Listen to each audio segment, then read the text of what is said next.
This is Johnny Daggers, and I am sitting here in the domestic Decay radio station here in Cleveland, Ohio. We are getting ready to do a radio interview with Mike Salamone.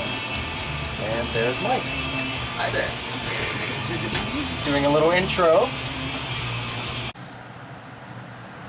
How you doing? It's time for Domestic Decay every Saturday, 2:30 to 3:30. And the views and opinions expressed here are only mine and my guest, and those of Case Western Reserve University, WRUW staff and/or management. These will only be our opinions, as you know, I'm well opinionated. Okay, well, I have no preliminaries to announce. So anything going on around town? I'm clueless. I don't know what's going on.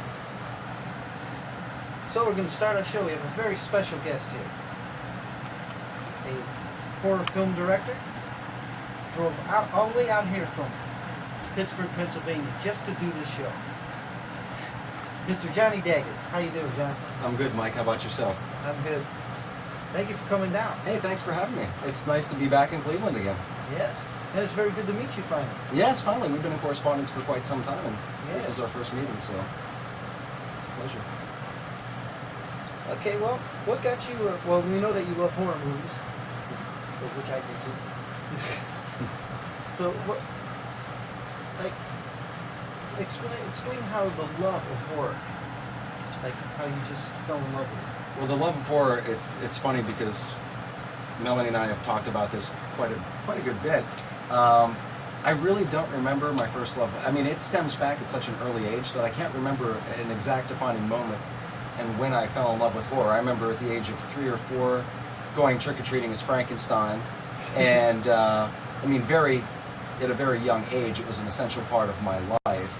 I had this board game which I actually just bought again on eBay just to revisit my childhood, but it's called Monster Squad. And actually, there used to be a horror television show, cartoon based off of that game, but I remember being like 4 or 5 years old. I had my Monster Squad board game, and my parents wouldn't let me play with it by myself because they thought that I would like lose pieces and so anyway, it stems back from such an early age. I don't really remember one defining moment. So it started off with Universal, and then a few days ago I had the pleasure of speaking with John Kassir, the voice of the Crypt Keeper, and that was kind of like my second generation love of horror when Tales from the Crypt came on HBO. So Yeah, that was great when it first came out. Mm-hmm. Then it got like more commercialized towards the end of the series, I think. Right. Yeah, John and I talked about that, and you know, he often refers to that series as a director's playground. So essentially, it really just depended on who was directing the particular episodes and how they wanted to draw from the actual comic itself. So, as he said, it's a director's playground, so there was a lot of freedom, and you know, we had even asked him that question. It started off a lot darker, and as the series progressed, it got a little bit more campier. But they also started having more fun with the Crypt Keeper at that point, but they were able to because they had the technology by then. So, yeah, it's interesting. That's cool. And now that when you interviewed John, that was on a podcast? Yes, my editor and also co-director, Brian Coddington, he and I host a podcast show, Dagger Vision Films Horror Talk Radio Show, and John Kassir was our guest this week. So it was absolutely amazing. And I'm going to have to try to check that out too. yeah, it's available for download. Just do a Google search for Dagger Vision Films Horror Talk Radio, and it'll take you right to our Podomatic account. Actually, August 24th, we are actually going to be syndicated with Mike Exler and Zeke. And I do apologize, Zeke, I can't remember your last name at the moment. But they host Spookshow.tv, and we are syndicating with them, where our radio station will be presented to 10,000 listeners. Awesome. On a weekly basis. So that starts August 24th. So that's pretty exciting. I have 5 listeners. Well, that's what we're currently. After 15 years, and I still only have 5 listeners. Well, we're capped out right now at 5 listeners because we're on Live 365. And Live 365 caps you off at 5 live listeners. Now anybody can go back and download. Yeah, it's bullshit. Everybody see us, it's probably dumb. But yeah, joining with the East Coast Horror Foundation, Spookshow.tv, we're going to be able to present our podcast to 10,000 listeners. So that's pretty exciting. Okay, tell us about what actually got you in that. Aside from loving horror, Because I used to also be into directing myself. It fell into my lap. It was never anything that I intentionally sought out. I never thought that I would be a filmmaker. I never thought that I'd be traveling the country doing radio show interviews and being in publications. We made our first short film entitled Samhain Night Feast 2 years ago in 2010. And essentially when we made the movie, it was made for myself and my friends. We made a movie just for the hell of it, just to have a good time and make a short little film. Well, 2 weeks after the film was done, I received an email stating that Tim Gross from the Bastards of Horror Short Film Fest was going to be showing Samhain Night Feast at the Pittsburgh WRUW convention. And I'm like, what do you mean? This was a movie just made for me and my friends. How is anybody else finding out about this film? So anyway, I took it with a grain of salt. I contacted Sandy Stallfire at Horror Realm, and I contacted Rich Delzato and Tim Gross, and I said, well, I hear you're showing my film. I don't mind, kind of honored, but if you are, I'd like at least to have a few free tickets to come see my movie being shown. So they gave me some tickets to come see the show, and I had no expectations whatsoever. I thought, I'm going up against these other directors. They've been directing for years.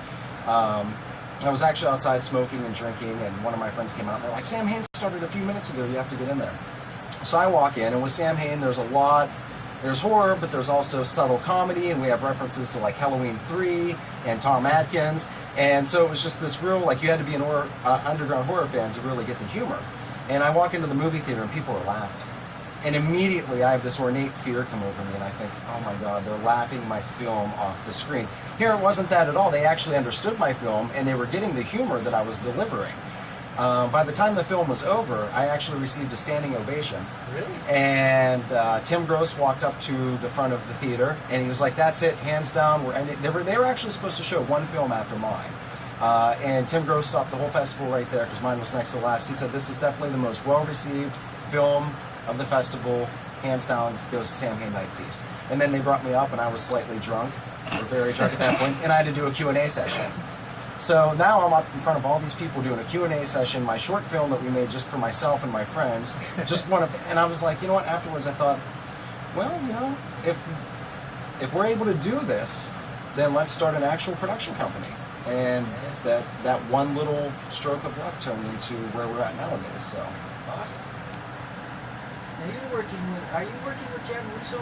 You worked on Night of the Living Dead? I know John very well. I'm not currently working with him. I've been involved a lot with not only John Russo, but also Gary Striner, where, as some of your listeners may or may not know, they were trying to save the Evans City Chapel, which is in the opening scene of Night of the Living Dead. And Evans City was going to destroy the chapel because it's in need of great repair. And we've actually rallied around and raised a lot of money. And I'm also an artist, aside from a filmmaker. I also do custom paintings. I did this one-off official Night of the Living Dead Ouija board, spirit board for the Fix the Chapel Foundation. So I actually went out maybe 3 weeks ago to Evans City, presented Gary Striner with the official Night of the Living Dead board, and they're going to auction that off. So and they were all great guys. Bill Heinzman, missed the guy. Unfortunately, he passed away. John Russo's awesome. I mean, Gary Striner, the whole group of them. They're just amazing people. So. Do you know George Romero? Oh yeah, George and I have met a few times, and I have the little thing in my head that will always live in infamy, is that I had met George. His son Drew owned a tattoo shop not far from where I reside, and the official opening of the tattoo shop, George and Savini were there that day, and George was signing free autographs and meeting fans. And that's how I first met George, and I told him about my first feature film, Caustic Zombies, and we sat for a good long time talking about Caustic Zombies and talking about George's films, and George gave me his blessings and said that if I needed to contact him again for anything, that I'd be more than welcome to, seek his advice. Well, then probably a month and a half later, we were at Cinema Wasteland, and George was there signing autographs. And I looked, and there was like a two and a half hour wait to get a George Romero autograph. And I'm like, you know what? I've already met the guy intimately. We've hung out. We've discussed movies. I have photographs with him. It's awesome. So I'm just going to stand back and watch the man do his thing. So I'm watching him for about 10 or 15 minutes. All of a sudden, Romero looks up, looks right over at me, and from across the room goes, "Hey, Daggers!" and starts waving at me. And I was just like, okay, when George Romero looks up and yells at you from across the room and waves, like, that's a pretty great experience. So, That's awesome. yeah, so. George is a sweetheart, too, actually. Every time that I gave him a compliment and told him, how much I've enjoyed his films, he would literally turn red and blush and get real humble and shy. So he's a beautiful guy. He's just such a nice guy on the inside. I love him. So. Yeah, that's probably why he makes such great horror movies. Yeah. I mean, some of the greatest: Day of the Dead, Night of the Living Dead, Dawn of the Dead, Creep Show, Right. Two Evil Eyes. I was just gonna say Two Evil Eyes. Yeah, actually, I was watching the extended version of Two Evil Eyes and watching all the director outtakes, and I didn't realize this until recently that was actually supposed to not only be just Romero and Argento, but they were actually looking to get John Carpenter to come aboard, and I think maybe Toby Hooper, if I'm not mistaken. Now, don't quote me on the Toby Hooper, but they were trying to get a collaborative effort of 4 different filmmakers to come aboard and do, more of a quadrilogy. So that would have been interesting, but I love what Argento and Romero did with the Potels and Two Evil Eyes. That was pretty nice. So. Dario's got a Dracula movie coming out. Yes, I hear. And the trailer looks awesome. I haven't seen the trailer yet. It looks like an old, I'd say an old Hammer. Okay. An old Hammer meets an Argento film. Okay, I can totally see that. It looks really cool, man. I can check it out. Yes. Okay, well, it's 2:44. We go on till 3:30. We're doing no politics today, my friends. No politics. You know that I'm sick of politics anyway. It doesn't matter what goes on in this country. Once we rise up, there's nothing we can do. So with that, what do you say we take a break? We'll try to get Brian on the phone. Yeah, let's get Brian. I'd like to talk to Brian. And we're going to play some Death. The band Death. And we're going to hear the song Secret Face. We'll dedicate that to the politicians. How's that? There, we got politics on today's show. All right, we'll be back, folks. Hey, if you want to give us a call, ask John a question, 216-368-2208 is the phone number. And we'll put you live on the air. You can ask questions. And we'll be right back. That's my goofy radio name. What is it? AP McGee. AP McGee. Stands for American Patriot. And yes, we have a special guest, Mr. Johnny Daggers, film director. Greetings. Now, Brian's going to give us a call, right? Yeah, Brian will be calling in here shortly. Okay. I don't know what's wrong with our phone system. I can't call anybody. It's incredible. Next week on the show, we have Christina Michelle from the Indie Gathering Film Festival. Okay, nice. She's going to be the guest. And the week after that is actor Robert Zard, who's in Maniac Cop. Nice. So we're going from a political show to a movie show here. More of a movie. More movie show. That's right. Something more I'm interested in nowadays. All right. Well, how did you meet Brian, and how did you guys get into working together? Brian and Brian's been involved with Dagger Vision Films since the inception. Essentially, I had wrote and directed Sam Hain Night Feast myself. When the film was done, I did most of the preliminary editing on the film. But then I needed to find somebody that could go in and fine-tune it a little bit. What I wanted was somebody that could make it look very grainy and grindhouse and add a lot of burn marks to the film, as well as just give it an overall polished film look. So I actually put an ad out on Craigslist, and within the first week, I would say that I probably had 60 or 70 applicants contact me saying that they would be interested in, perhaps working with us. And they would send me their demo reels and so forth, and I would take a look. And honestly, I don't know what it was with Brian, but Brian's resume just stood out to me. And I contacted Brian, and it's funny that you say that, because last night we were actually looking at, I have a printout of like 40 or 50 pages, which is maybe a little bit of history now, but every email correspondence that Brian and I had, because Brian did not live near me at the time. So when he helped me with Sam Hain Night Feast, everything was sent snail mail. And we did everything back and forth through phone conversations and emails, and then he would send me what he did, and then I would review it and send it back to him, and so everything was done very old school, old fashioned, and that's how we met. And Brian went above and beyond what I expected him to do. I mean, I gave him a vision that I wanted. I said, "Can you accomplish this?" He said, "Yes," and he went above and beyond what I expected. So since then, he and I have had a lasting relationship for the past 2 years now. Awesome. So. Yeah, he actually stepped in when we lost our editor with Caustic Zombies, which, as many of you know, is not out yet due to editing reasons, but Brian's coming aboard to take the place of our old editor, and we have to go back and recapture all the original footage, and then we have to edit the whole film from scratch all over again, which Brian will be doing. Brian's also a writer and director, so he just released his most recent film, Tablet of Tales, which actually I played the main character, Fritz Alistair Menard. So Brian and I have worked very closely together for the past 2 years, and we've managed to put out 3 movies in 2 years. So Awesome. yeah, we have quite a few in the works right now too. So Anything you'd like to mention right now, or is it too early? well, I mean, things are in the very early stages. The next, I would say, feature film that you could expect to see from Dagger Vision Films is going to be called Necrology. And I kind of felt, even the other night after watching Two Evil Eyes, how Romero was like, essentially it was going to be myself and Argento, and we were going to have John Carpenter come in, and they were going to work with all these directors. Essentially, Necrology started off with 4 Pittsburgh horror film directors. Right now, it's back down to Brian and myself, just due to certain reasons. So we're still making an anthology film. I also have a new writer who's very talented, Jeremy Zeckley, who I brought onto the crew, and he's actually working on his little segment too. So that's going to be the next big thing, but you can also expect probably another short or 2 before that comes out, just something to keep us busy in the meantime while we're working on the feature film. So. Awesome. I'm moving to Pittsburgh so I can work on your crew. Oh, you are? I did not know this. Well, you're not really. No, I wish. I know you're in the transition of moving, that's why I asked. Yeah. I didn't know. You're staying here. Yeah. Yeah. I'm Cleveland bound the rest of my life, Oh. unfortunately. Hey, it's a 3-hour drive. If you ever want to come down and be on the set and help out for a day, it's not that far away, so. Very cool. Okay, now, say, who are some of your horror heroes? Like, my all-time hero is Lon Chaney Sr. Well, I would have to say that I don't have many heroes. I don't like heroes. I don't think that people should aspire to be heroes. People should just do what they do. It's kind of my fuck it DIY approach. But hopefully there's a 7-second delay there. Here we go. That button. But I told you it comes out sometimes. Hey, one in 20 minutes isn't bad. But yeah.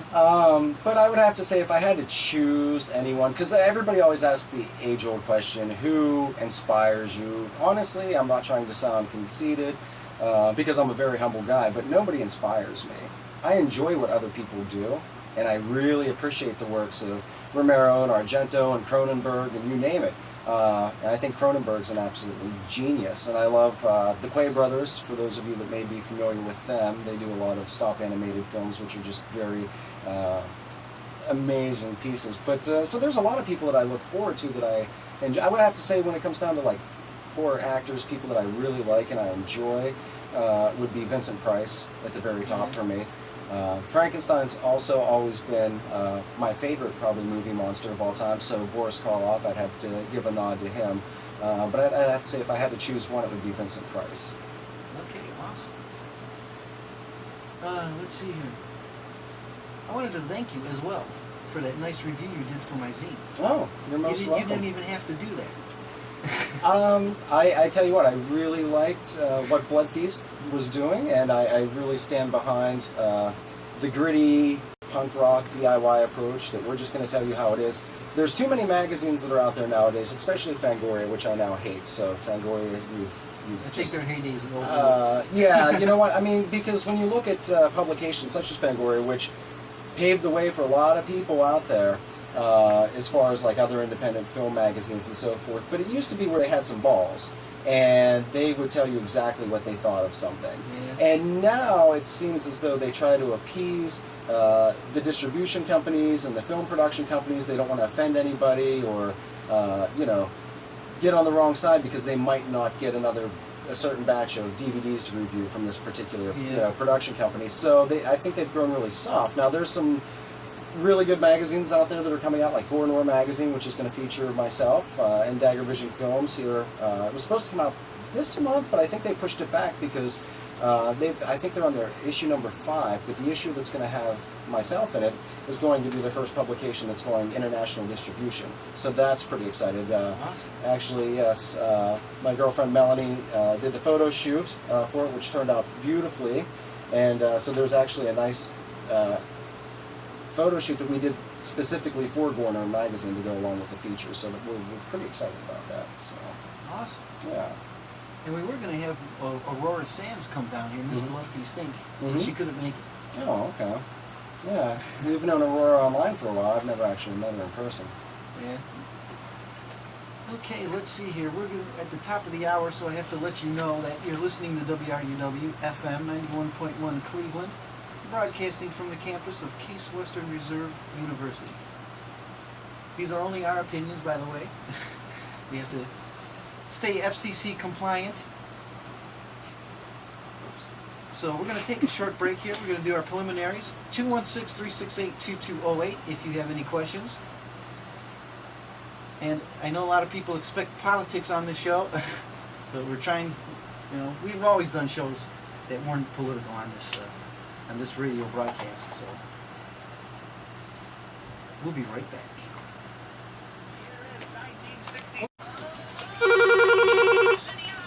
WRUW. Yes. Almost here. Oh boy. Doctor, what is that sound? What is wrong with my baby? Just a second. Let me give him a smack on the back to clear his lungs. Yeah. What is that noise, Doctor? Why, I believe this is the hook. All right, folks. You're listening to Domestic Decay. I'm AP McGee. Thank you for the one caller that called up with nice words about Stella there. I appreciate it. And we got part 2 of Mr. Daggers' team here. We got Brian on the phone. Let's get him on here. Brian, you there? Yeah. Welcome to the show. Hi, Brian. Hey, how's it going, man? Good. Now you're at some sort of a film festival. Can you tell us about it? Yeah, right now I am at the Pittsburgh 48-hour film event. It's always here in Omaha. Daggers is sponsor the film festival, and I was actually the master editor of the reel. So, I want you to hear a whole bunch of stuff that I do, but yeah, it's going pretty well. What movies are you showing? Oh, we're showing basically the film festival where we're presenting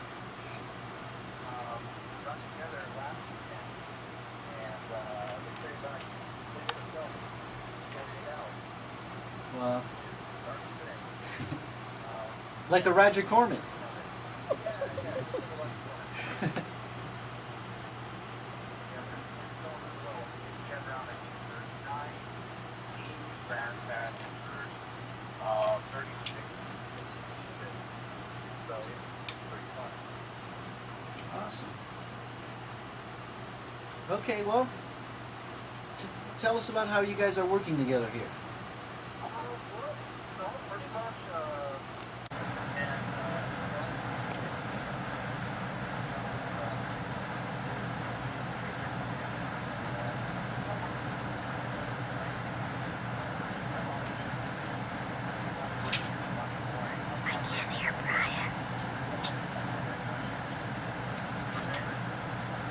Lasting relationship. And I told Mike about Tablet of Tales.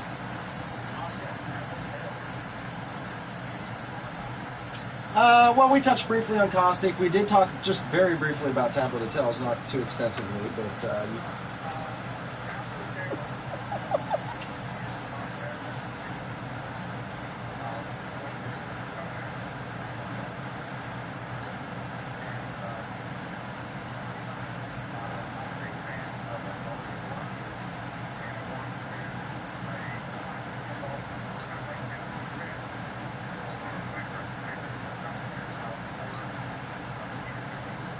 Yeah. Yeah, they're out of place. Fix them.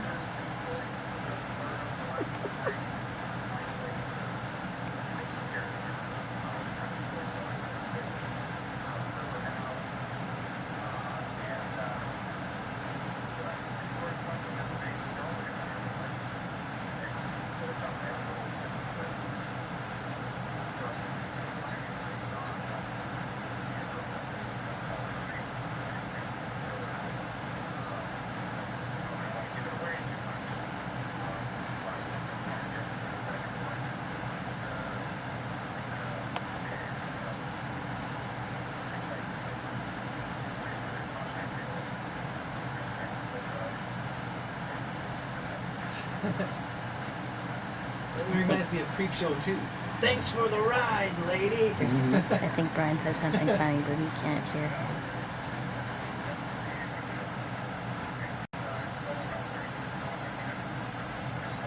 And I have to switch tapes, so cut.